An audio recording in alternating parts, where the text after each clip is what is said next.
Hindi inaasahan ng babae. Ang asawang bigo ay nagliwaliw ng 3 araw at gabi. At hindi umuwi, ngunit hindi siya nagwala. Payapa lang siyang nagpaalala na dapat siyang uminom ng gamot.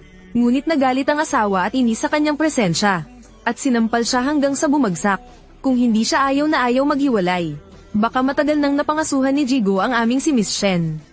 Saktan ng kanyang puso, ngunit matigas ang paniniwala niya sa pagmamahal ng asawa sa kalooban. Ngunit lalo lang itong naging masahol. Inirapan siya sa harap ng iba. Pinilit siyang pirmahan ang kasunduan ng paghihiwalay.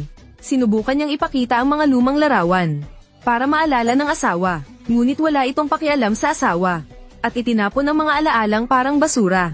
Sinabi ng babae sa sarili na hindi ito ang totoong nararamdaman nito. Wala lang ang kanyang memorya. Kahit gaano kitigas ang pakikitungo ng asawa, tiniis lang ng babae dahil alam niya kung gaano sila kasaya noon. 3 buwan ang nakalipas. Ang asawa niya ay may kanser sa utak at kailangang operahan. Ayon sa doktor, may 80% na tsansang mawala ang memorya niya pagkatapos ng operasyon. Doon, mahigpit na hinawakan ng asawa ang kamay niya at sinabihan, "Nuan-nuan. Kung sakaling makalimutan kita, huwag mo akong susukwan. Bigyan mo ako ng 100 araw.